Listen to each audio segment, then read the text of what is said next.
ವೇದಿಕೆ ಮೇಲೆ ಇರುವಂತಹ ಹಿರಿಯರಿಗೆ ನಾನು ಚಿರಋಣಿ. ಒಂದೇ ಮಾತಿಗೆ ಎಲ್ಲರೂ ಬಂದು ಜೊತೆಗೆ ನಿಂತ್ಕೊಂಡ್ರಿ, ನಾನು ನಿಮಗೆ ಆಭಾರಿ ಆಗಿರ್ತೀನಿ. Thank you so much B C Patil sir, thank you so much. ಹೇಗೆ ಶುರು ಮಾಡೋಣ?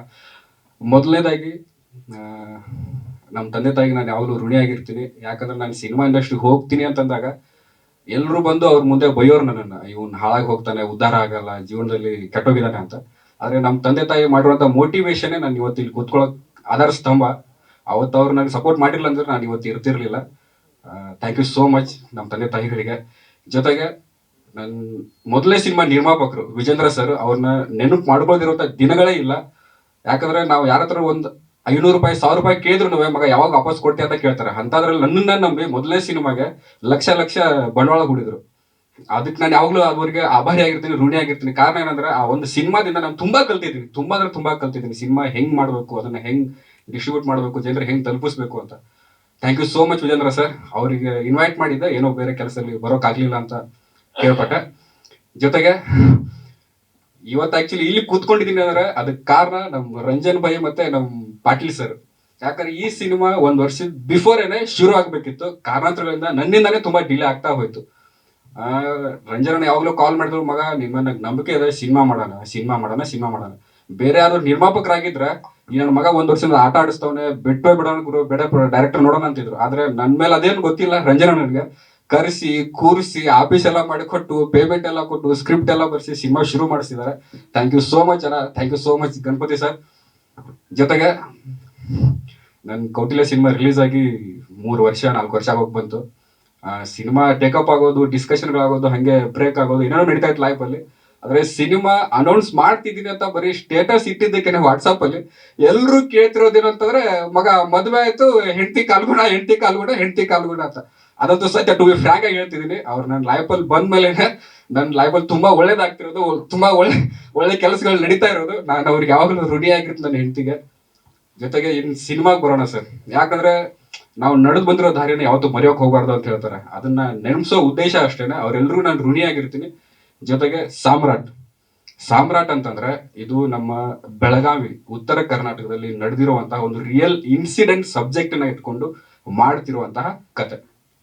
ಓಕೆನಾ ಸರ್? ಒಬ್ಬ ಸಾಮಾನ್ಯ ಹುಡುಗ ಒಂದು ಹುಡುಗಿ ಲವಲ್ ಬೀಳ್ತಾನೆ, ಆ ಪ್ರೀತಿಯನ್ನು ಉಳಿಸ್ಕೊಳ್ಳೋಕೋಸ್ಕರ ಒಬ್ಬ ಸಾಮ್ರಾಟನಾಗಿ ಬದಲಾಗ್ತಾನೆ. ಒಬ್ಬ ಸಾಮಾನ್ಯ ಹುಡುಗನಿಗೆ ಏನೆಲ್ಲ ಮಾಡೋ ಸಾಧ್ಯತೆಗಳಿದೆ ಪ್ರೀತಿ ಅನ್ನೋದ್ರ ಬಗ್ಗೆ ತೋರ್ಸೋಕೆ ಹೊರಟಿರುವಂತ ಸಿನಿಮಾ.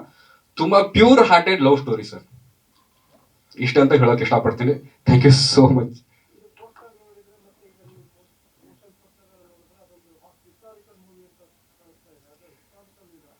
ಸರ್, ಇದರಲ್ಲಿ ಟೈಟಲ್ ನಿಮಗೆ ಹಿಸ್ಟಾರಿಕಲ್ ಸಬ್ಜೆಕ್ಟ್ ತರ ಅನಿಸ್ಬೋದು ಸರ್. ಆದ್ರೆ ಮೋಷನ್ ಪೋಸ್ಟರ್ ಅಲ್ಲಿ ಯಾರು ಅಲ್ಲಿ ಬರ್ತಿರೋ ಮುಸ್ಲಿಮರಾಗಿರ್ಬೋದು, ಹಿಂದೂಗಳಾಗಿರ್ಬೋದು, ಯಾರು ಹಳೆ ಕಾಲದ ಬಟ್ಟೆಗಳು ಯಾರು ಹಾಕೊಂಡಿರ್ಲಿಲ್ಲ ಸರ್. ಈ ಪ್ರೆಸೆಂಟ್ ಅಲ್ಲಿ ಇರುವಂತ ಬಟ್ಟೆಗಳೇ ಹಾಕೊಂಡಿದ್ರು ಸರ್. ಪ್ರೆಸೆಂಟ್ ಆಗಿದ್ರು ಹಂಗೆ ಇದ್ರು ಸರ್. ಹಾ ಹಾ ಹಾ ಹೌದು ಹೌದು ಹೌದು. ಅಮ್ಮ ಏನಂದ್ರೆ ಇದು ಈ ಪ್ರೆಸೆಂಟ್ 1990ರಿಂದ 2020ರಲ್ಲಿ ನಡೆಯುವಂತ ಕತೆ ಅಮ್ಮ. ಆದ್ರೆ ಇದರಲ್ಲಿ ಹಿಂದೂಯಿಸಂನ ಮತ್ತೆ ನಮ್ಮ ಮುಸ್ಲಿಂ ಸಮುದಾಯದವರ ತೋರ್ಸಕೊಟ್ಟಿರೋದು. ಅಂದ್ರೆ ನಮ್ಮ ಹಿಂದೂಯಿಸಂ ಏನಿದೆ ಅಲ್ಲ, ನಮ್ಮ ಸನಾತನ ಧರ್ಮದದು ಹಳೆ ಪುರಾತನ ಕಾಲದಿಂದ ಬಂದಿರುವಂತದ್ದು. ಓಕೆನಾ? ಅಲ್ಲಿರುವಂತ ಕಂಟೆಂಟ್ಗಳನ್ನ, ಸಬ್ಜೆಕ್ಟ್ಗಳನ್ನ ಇಲ್ಲಿ ಎಳ್ಕೊಂಬರೋಕ್ ಟ್ರೈ ಮಾಡಿದಮ್ಮ, ಹೇಳೋಕ್ ಪ್ರಯತ್ನ ಪಟ್ಟಿದೀವಿ. ಅದಕ್ಕೋಸ್ಕರ ಅದನ್ನ ಹಿಸ್ಟಾರಿಕಲ್ ತರ ಟೈಟ್ಲ್ ಆಗಿರ್ಬೋದು, ಆ ಬ್ಯಾಕ್ ಡ್ರಾಪ್ ನಾಗಿರ್ಬೋದು ಕ್ರಿಯೇಟ್ ಮಾಡಿರೋದಮ್ಮ.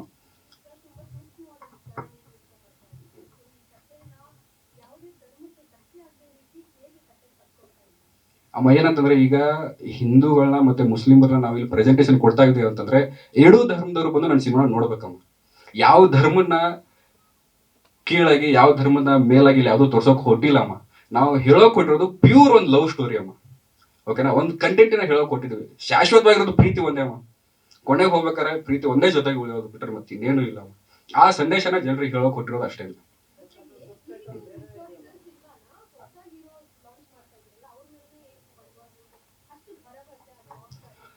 ಅಮ್ಮ ಏನಂತಂದ್ರೆ, ಎಲ್ರು ಬರ್ಬೇಕಾದ್ರೆ ಹೊಸಬ್ರೆ ಅಮ್ಮ. ಓಕೆನಾ? ಇವರು ಆಕ್ಚುಲಿ ಇನಾಮ್ ಅಂತ ಒಂದು ಸಿನಿಮಾ ಮಾಡಿದ್ದಾರೆ, ಮರಾಠಿಲೂ 2 ಸಿನಿಮಾ ಮಾಡಿದ್ದಾರೆ. ಇದು ಅವ್ರಿಗೆ ಆಕ್ಚುಲಿ 4ನೇ ಸಿನಿಮಾ, ಗುಮ್ಟಿ ಅಂತ. ಇದು 5ನೇ ಸಿನಿಮಾ ಆಕ್ಚುಲಿ ಅವ್ರದ್ದು. ಓಕೆನಾ? ಬಂಡವಾಳ ಹೊಸಬ್ರ ಮೇಲೆ ಹಳಬ್ರ ಮೇಲೆ ಅನ್ನೋದಕ್ಕಿಂತ ಕತೆ ಸ್ಟ್ರಾಂಗ್ ಆಗಿರ್ಬೇಕು, ಕಂಟೆಂಟ್ ಸ್ಟ್ರಾಂಗ್ ಆಗಿರ್ಬೇಕು, ಅದು ಮೇನ್ ಆಕ್ಚುಲಿ. ಈಗ ಎಕ್ಸಾಂಪಲ್ ಬೇಡಮ್ಮ, ಎಷ್ಟೋ ದೊಡ್ಡ ಸ್ಟಾರ್ಗಳು, ಹೀರೋಗಳು, ಸಿನಿಮಾಗಳು ರಿಲೀಸ್ ಆದ್ರೂ ಕಂಟೆಂಟ್ ಚೆನ್ನಾಗಿಲ್ಲ ಅಂದ್ರೆ, ಸಬ್ಜೆಕ್ಟ್ ಚೆನ್ನಾಗಿಲ್ಲ, ಯಾರು ಥಿಯೇಟರ್ಗೆ ಬರಲ್ಲಮ್ಮ. ಎಕ್ಸಾಂಪಲ್ ನಿಮ್ಗೆ ತುಂಬಾ ಸಿನಿಮಾಗಳಿದೆ. ಈಗ ನಾನು ಅದನ್ನ ಉದಾಹರಣೆ ಕೊಟ್ಬಿಟ್ರೆ ನಾನು ಇದನ್ನಾಗ್ಬಿಟ್ಟಿರ್ತೀನಿ, ನಾನು ಟ್ರೋಲ್ ಆಗಿಬಿಡ್ತೀನಿ. ಅದ್ರ ಬಗ್ಗೆ ನಾನು ಹೇಳೋಕೆ ಇಷ್ಟಪಡಲ್ಲ. ಸಬ್ಜೆಕ್ಟ್ ಅಮ್ಮ, ನಾವು ನಂಬ್ಕೊಂಡು, ಕಥೆನ ನಂಬ್ಕೊಂಡು ಸಿನಿಮಾ ಮಾಡ್ತಿದ್ವಿ. ಆಗ್ಲೇ ಹೇಳ್ತೇವೆ, ಒಂದ್ ವರ್ಷ ನನ್ನನ್ನು ವೇಟ್ ಮಾಡಿಸಿ ಕಾಯಿಸಿ ಕರ್ಕೊಂಡು ಸಿನಿಮಾ ಕೂರ್ಸಿದಾರಂತಮ್ಮ. ಆ ಸಬ್ಜೆಕ್ಟ್ ಮೇಲೆ, ಆ ಕತೆ ಮೇಲೆ ನಮ್ಗೆ ಅಷ್ಟೊಂದು ನಂಬಿಕೆ ಇದೆ ಅಮ್ಮ. ಅದಕ್ಕೋಸ್ಕರ ಅದನ್ನ ಶುರು ಮಾಡಿರೋದು. ಹೀರೋಯಿನ್ಗೆ ಆಲ್ಮೋಸ್ಟ್ ಲವ್ ಸ್ಟೋರಿ ಅಂತ ಅಂದ್ಮೇಲೆ ಹೀರೋ ಹೀರೋಯಿನ್ ಮೇಲೆ ಸ್ಕ್ರೀನ್ ಮೇಲೆ ಇರ್ಲೇಬೇಕಲ್ವಮ್ಮ. 80% ಇರ್ತಾರಮ್ಮ. ಹೌದಮ್ಮ, 6 ಫೈಟ್ ಇದೆ ಸಿನಿಮಾದಲ್ಲಿ, 6 ಫೈಟ್ ಇದೆ.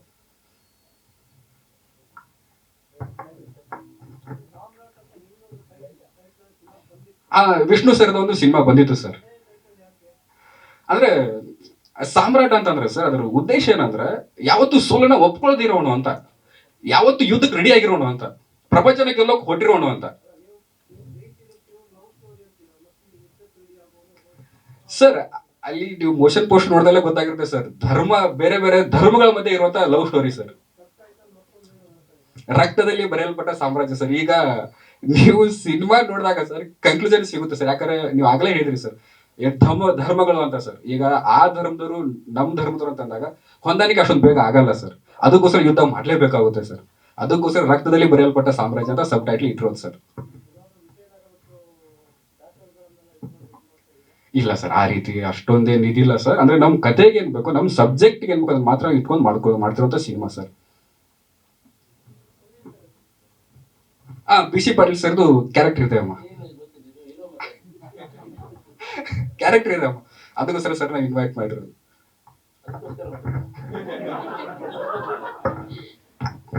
ಇಲ್ಲ ಸರ್, ನೀವು ಸ್ಪೆಷಲ್ ಅಂತ ಇನ್ವೈಟ್ ಮಾಡಿ.